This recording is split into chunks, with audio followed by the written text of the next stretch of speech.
Hi, I'm Jaclyn Stiller, author of the play you're about to listen to, A Good Fit, and you're listening to Gathered by the Ghostlight.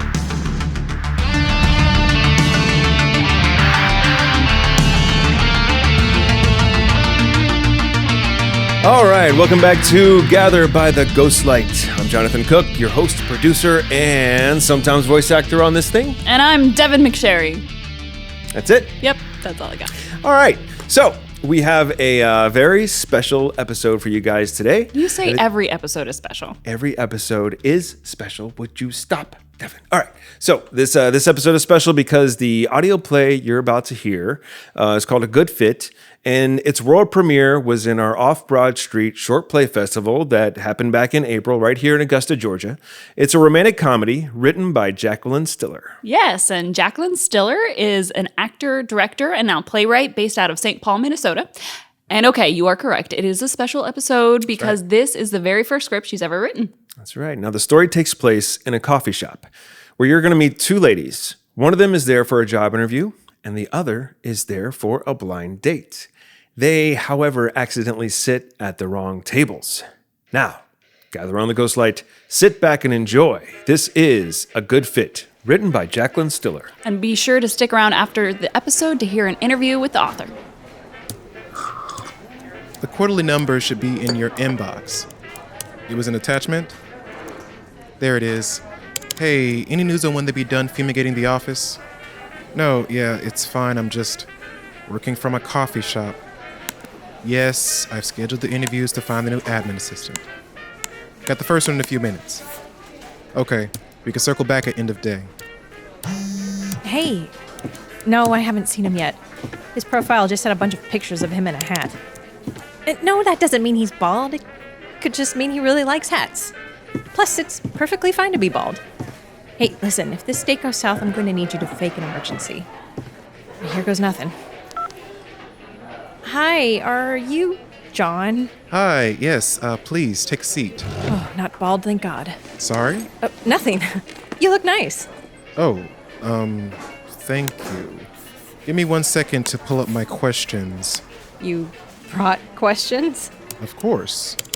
First question, tell me a little bit about yourself. Oh, sure. Well, I'm originally from New Jersey, but I moved here for school and I've been here ever since. I have a cat named Meatball. I'm the youngest of 4 siblings. I love photography, true crime, concerts, painting, anything critical I'm forgetting. Oh, and I'm a Gemini. Okay, nice to see a wide range of interest. And tell me about your education experience. Oh, right. I majored in psychology with an English minor. What about you? Me? I hold a business degree and I'm currently pursuing my MBA. So, psychology degree. What makes you think you'd be a good fit? Excuse me? What makes you think you'd be well suited? I'm looking for someone who's highly flexible, willing to try new things. Oh, that's very forward of you. Don't you think it's a little early to be discussing those things? I suppose so. Hi, are you John? So sorry I'm late. I had to cut across town. Hi, yeah, no worries. I've really been looking forward to meeting with you. Really? Gosh, that's nice. I've been looking forward to this too. I've got to say, you look a little different than I was expecting. Oh, well, you can't judge a book by its LinkedIn photo. Totally. Well, have a seat. Thank you. So, did you have any questions for me? Oh, right. Sorry. It's been a while since I've done one of these. Tell me about you. I'd love to. I'm a graduate of the U, where I studied communications and business management. I exhibited leadership and public speaking skills as a campus tour guide, and I gained additional corporate experience as an intern at the City Hall office. I also spent a semester studying abroad in Ireland to enrich my international perspectives, and my skills include organization, time management, and Microsoft Excel. Wow. Well, those are quite the accomplishments. Thank you. I find that I thrive in environments that challenge me to think on my feet and collaborate with others. Oh, so like pickleball. Okay, next question. What is your biggest weakness? Oof, well, my therapist would probably say it's my avoidant attachment style, but I'd argue it's just more of a classic fear of commitment. Are you actually writing that down? And where do you see yourself in 5 years? Oh, God, this question. You don't like it? I just think it's a silly question. It assumes that I know where I should be going and how to get there. I mean, 5 years ago, I was studying to be a chemical engineer until I realized I hated chemistry. I was just doing it for my parents. I don't know. Dreams change. I mean, come on. Childhood you must have had some other dream job before you decided to become an MBA. Nope. I have always dreamed of being a senior corporate strategic analyst, North America region. Makes sense. It seems like such noble work. I mean, if you don't analyze those spreadsheets, then who will? You're right. No one would ever know how we did on our key performance indicators. Oh, it would be a tragedy. Okay, here's a fun question. If your friends had to pick one word that reminds them of you, what would it be? Anal. But don't worry, I can be very flexible, and I come with a lot of experience. Wow, that's great. Not that I need you to have a lot of experience. I just, good for you. Aren't you going to ask me about them? About what?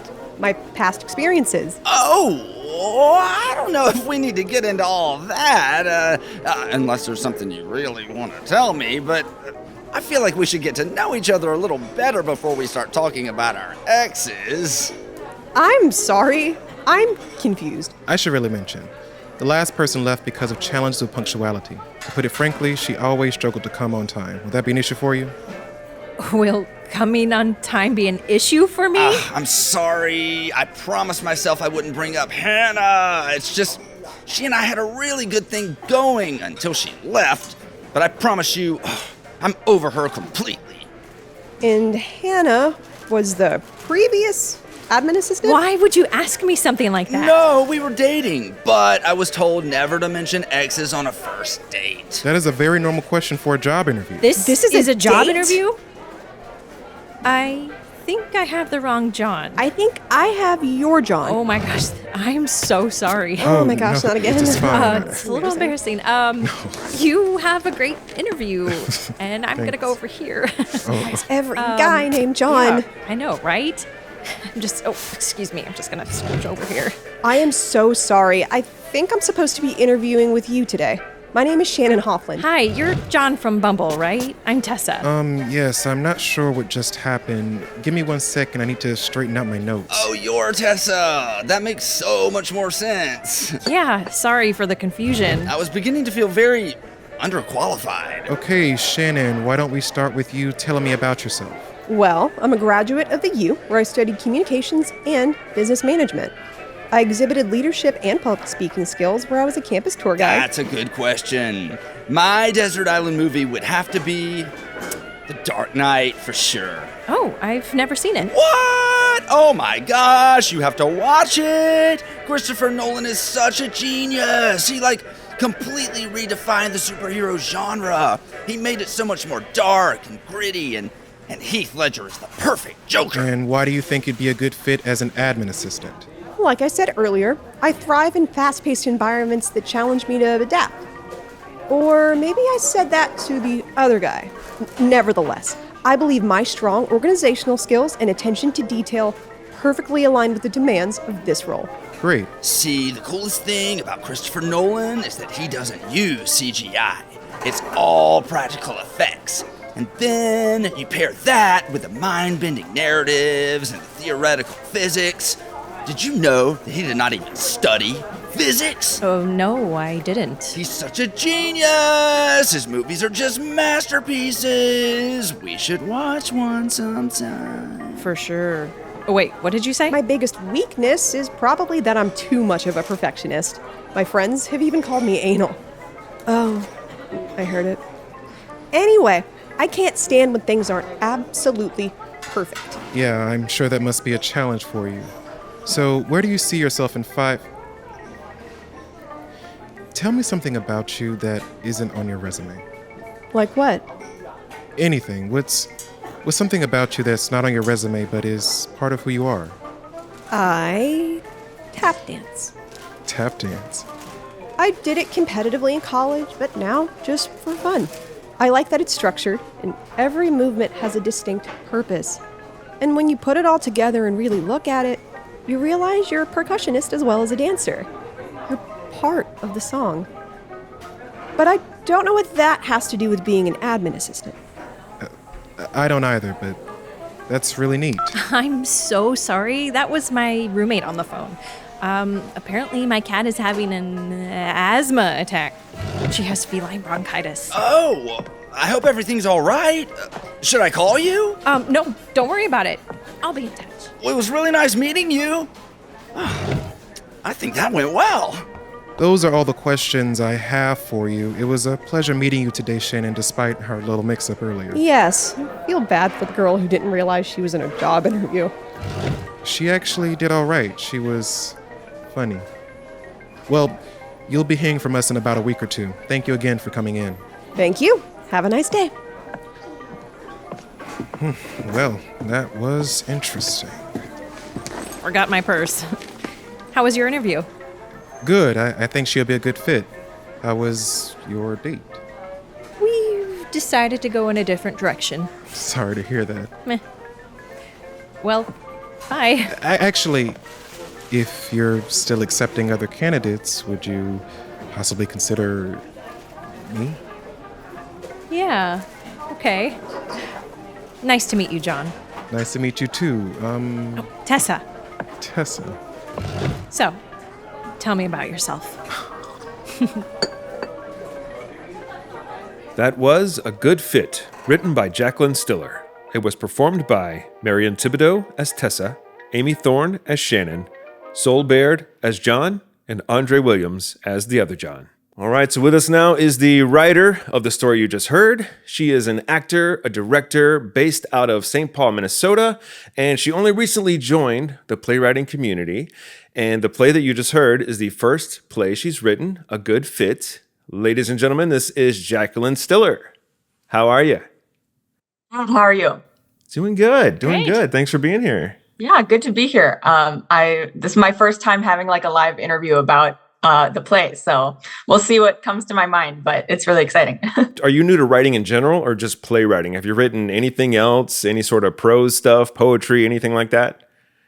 I've done some long form, just different, creative writing in the past. Nothing that I've really published widely. So this would definitely be my first real foray into writing where people are actually seeing my work, which is like very exciting and also very terrifying because you're like, this is like a thing that I worked on in the privacy of my apartment and no one knew about this but me. And now a bunch of people are hearing the words and gosh, I hope it looks okay. But yeah, it's been really fun so far.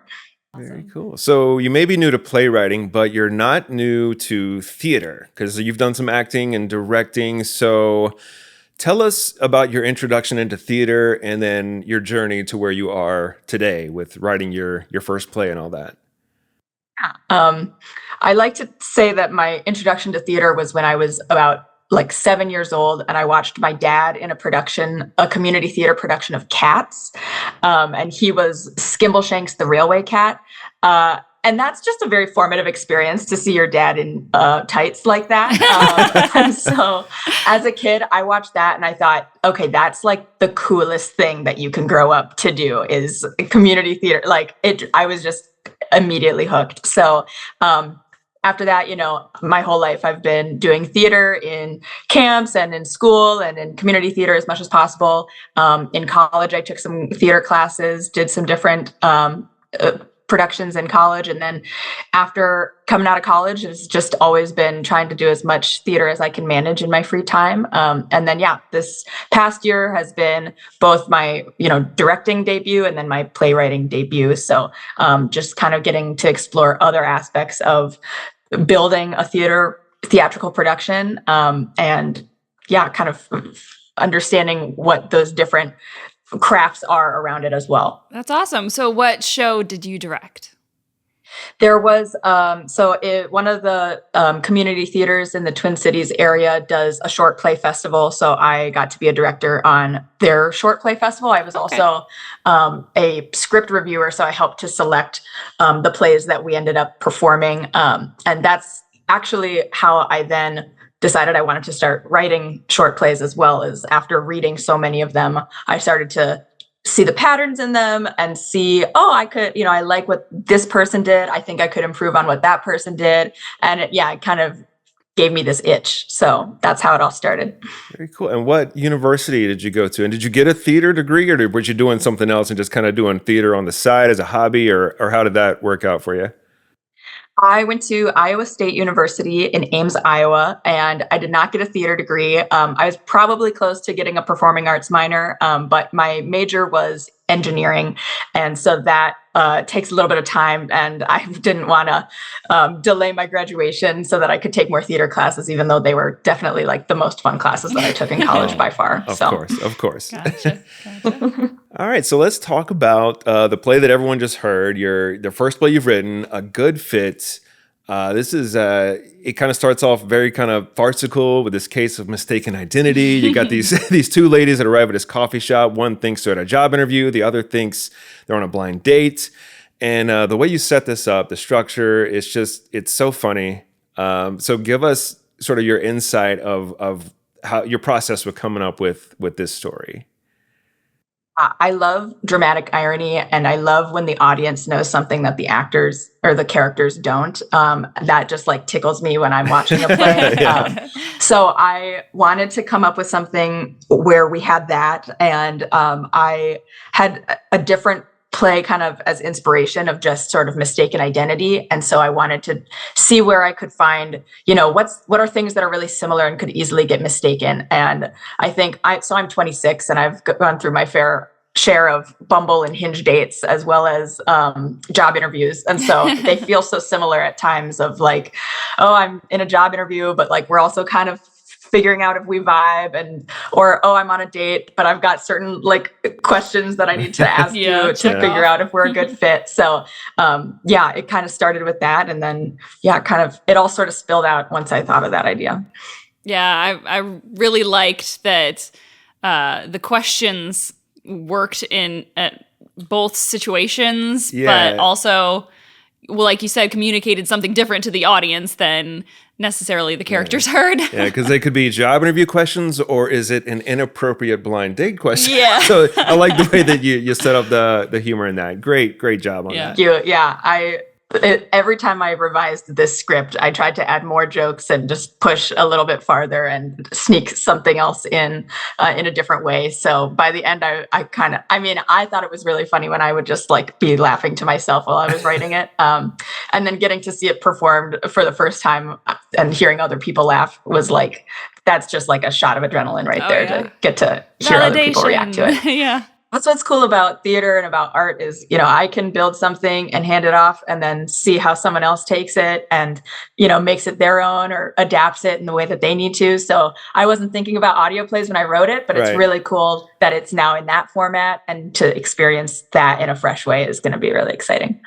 So the version of it today, how close is it to your first draft that you wrote? Like, how many times did you go back in and revise, add little jokes here and there or anything like that? Oh, it's probably, maybe it's 70% similar. I think I cut down some of the dialogue that didn't really move us along very much. And then I replaced it with jokes and, punching it up. So I kind of trimmed the fat and added more funny to it as we went along, and to where it is today. But the general plot structure, that was there from the beginning. It kind of all came to me in like one idea. Nice. Gotcha.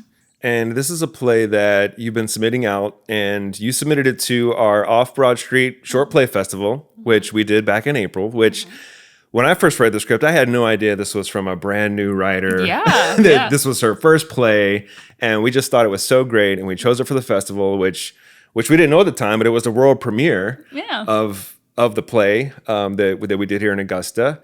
And crazy enough, this play has had a pretty successful run since April. So tell us about the other productions that you've already had done, and then you also have one upcoming of this play. Sure. Yes. Off Street was definitely the debut, and that was super exciting to get selected for that. Just to have anybody want to do my play made me just absolutely ecstatic. And then I got selected for 2 other short play festivals, both in Minnesota. So the first one was with Lakeshore Players in White Bear Lake. That one was performed last month. And went really well. I was able to travel to go see it. And then they also had an audience vote for, best favorite play, I guess, that the audience got to pick. And A Good Fit, which was my play, got first place in that, which was super exciting. Yeah. And I would like to think I didn't completely influence it, even though I invited a lot of my friends to go see that show. And then upcoming, it's going to be performed in August in the Minnesota Short Play Festival, which is happening in Mankato, Minnesota. So hopefully I get to see that one as well. We'll see. I happen to have a wedding that weekend in Mankato, so I might be going in my bridesmaid's dress to see the show real quick and then coming right back. But yeah, so very exciting. Yeah, you got to do what you got to do. You got to do. So did you submit it to lots of other play festivals as well, or just these handful? Or? Yeah, I definitely submitted to other places.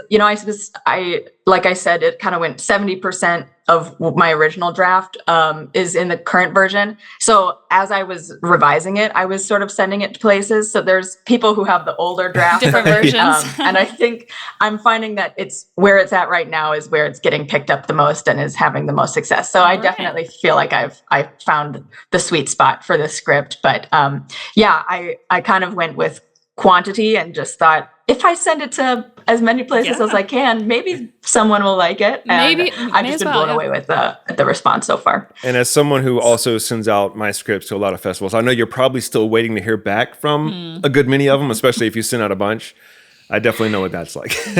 Yeah, I've kind of lost track. I'm like, I know they're out there in the ether, and I'm just not counting which ones got no's because I got yeses, so that's the win. Yeah, for sure. I mean, I gotta tell you, for your first play, in a matter of 4 months, you've had the premiere, you've won an award, and you already have another upcoming production. So that is totally awesome. I love it. Thank you. I'm kind of addicted to it now, so I'm definitely going to keep doing it. Awesome. Oh, I kind of want to comment on our production of it when we did it here in April.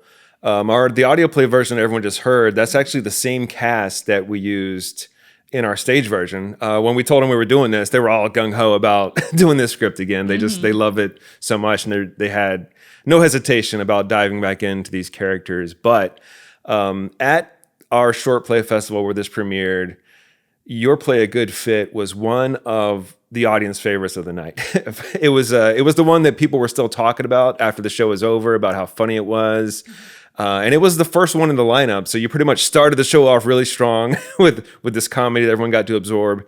And then it was something they were still talking about after the play was over. So yeah, we had a lot of fun with it, and so did the cast. It was great. I'm so glad to hear that. It's interesting you said it's the first one in the lineup because in the other festival that happened last month, they also put it first in the lineup. So something about this play seems to be good as a starting show for a festival. I don't know if you were the one that selected the order or how you guys went about that, but yeah, it seems like that's a common thread with this show.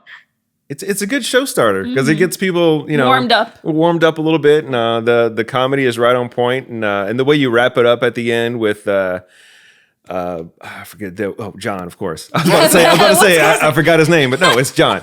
So the John with I don't remember if it's with the H or without the H, but how he kind of connects with the original person he was interviewing and asked about that. It's just a nice little tidy bow on the play. The structure is just great.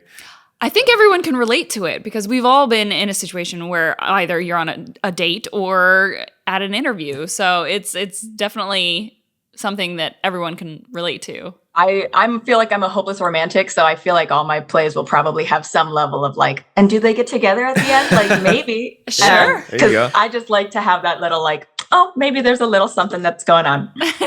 So speaking of possible future plays, do you have anything in mind that you're maybe already working on? Or do you have any, full-length plays in mind or anything like that you have a goal of trying to get out there?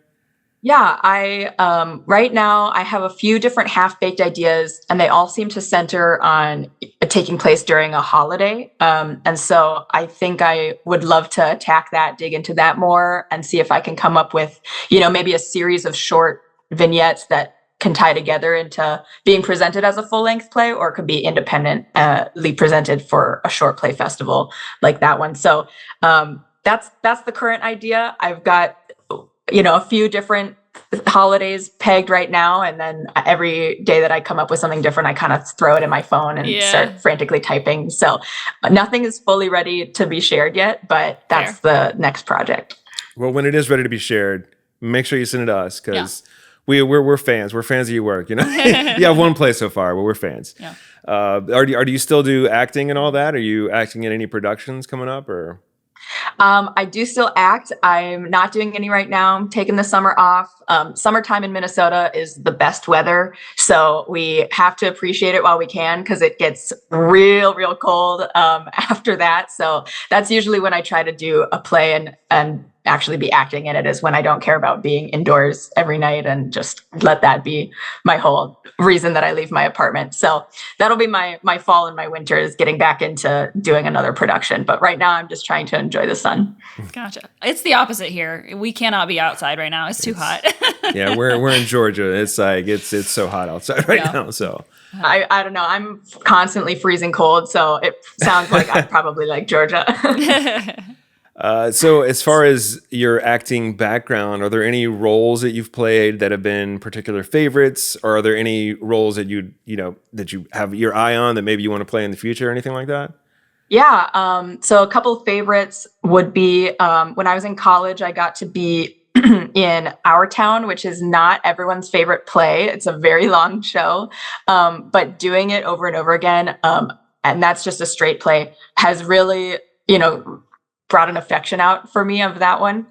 It's very philosophical about, how we use our time on this earth. And then my other favorite, completely different type of show, I got to do Beauty and the Beast, and I played Belle a couple summers ago. And that was so much fun, because little kids genuinely think that you're a princess in those moments, and they want to take pictures with you. And I felt like I was working for Disney World that whole summer, because they wanted to, have Belle's autograph and things like that. And so I just kind of pretend I was basically a little cast member of Disney World. How fun. Cute. Do you prefer musicals or just straight plays when you are acting? I prefer musicals. I'm always trying to get better at dancing, get better at singing. I've sung a lot. I've danced a little. So I can fake it till I make it on the dancing side, but my heart loves it so much. So that's my favorite for sure. Very cool. Do you ever see yourself writing the book for a musical in the future, maybe collaborating with a composer and putting something together like that? Oh, I think that would be awesome. I do not know how to write music, so I would absolutely rely on someone to help me with that piece. But writing the book and crafting a musical, I think, is a complete science of its own. I would love to do that. So obviously you said the first show you saw was your dad in Cats. Have you ever been in a show with your dad?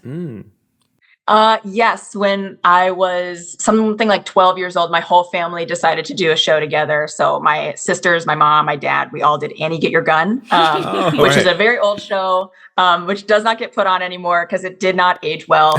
But back when we did it, it was really fun getting to, I don't even know, I was one of Annie's little sidekick friends in her posse. And everyone got to have a different little spotlight moment in the play. So that was super fun.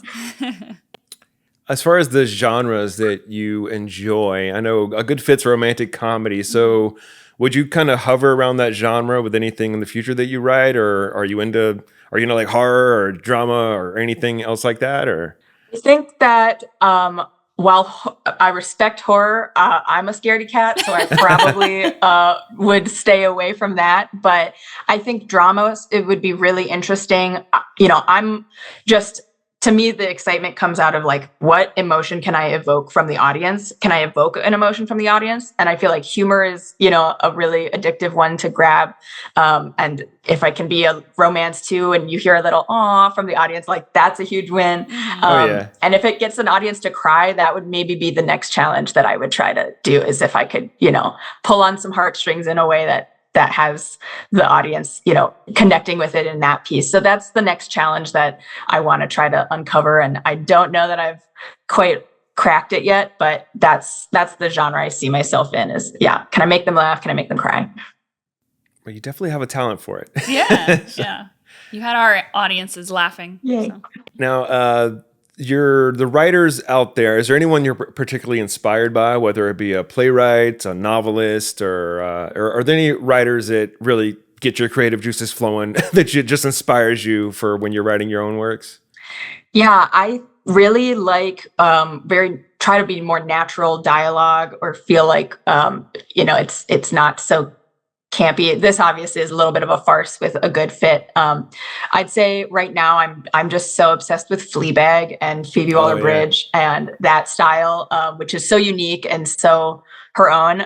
But just the way that she's able to just come up with really crazy scenarios, starting out with really normal people just trying to live their lives.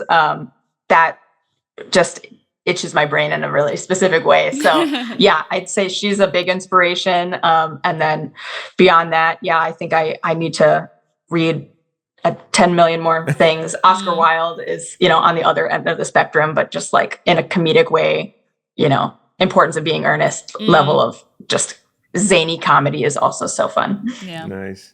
Now, when you got into writing plays in that format, do you prefer writing dialogue instead of, lengthy descriptions of scenes and stuff like that? Do you prefer the dialogue formats over just kind of writing, prose?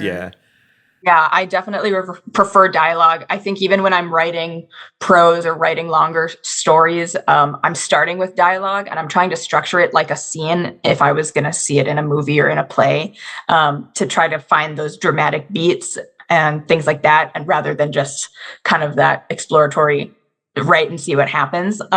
So yeah, I think I view everything kind of like it's theater, even if it's not a script. I still kind of put it into that framework. And then it's like homework for me to go and be like, okay, and the landscape looked like this and the room looked like that. So that part is, a little bit more uphill battle for me, but the dialogue is where it kind of just flows. I'm curious about, you said you got an engineering degree, which it's very fascinating because I found a lot of the playwrights we talk to, they have their day jobs, but then they also do their playwriting or acting or anything like that. Even the last writer we had on, Eric Odom, he said one of the things that inspired him is that all the playwrights he's heard on this show, a lot of them have day jobs. And that's kind of what inspired him to write his first play, is that, I could probably do this. So not that I want to pry into your business, but what does your daily life look like aside from writing when you can? Yeah. No, feel free to pry. I'm a medical device engineer. So the Twin Cities has a really big industry of medical device manufacturing. So I started my career working in manufacturing plants and, helping support the line and support operators and all that. And then now I work as a quality engineer. But yeah, so that's a fun way to use my left side of my brain. If that psychology is even, still legit, I'm not sure. But just to say, using like the really logical side and working with a lot of other engineers, we're all very like, right, and what does the data say? And what does the graph say? And things like that. So then to get to do the theater piece as my hobby outside of work, as my 5 to 9, it's getting to explore our feelings and our emotions, and what does the way we say a line do to our hearts when we say it, and how can we explore those different things. And so those are just so many fun questions that I don't get to explore during my day job, and I also get to meet so many different people through theater that are, think differently than me. We're not all engineers. And so it's just getting to, find different personalities and kind of just to broaden my perspectives and my worldview. So yeah, that's how I balance the theater and the engineering. Yeah. Cool. All right. So where can people find you? Are you on social media? Do you have a website or anything like that? If people want to kind of follow up and see what you're doing in your theater life? They can find me on Instagram at Jaclyn.Stiller. And I don't have a website yet. I'm probably generally moving towards one as I build up more of a, theater portfolio of plays to sample. But yeah, currently don't have one yet. It would probably be the world's most boring website. So I'll work on that in the future. That's a stretch goal. There you go.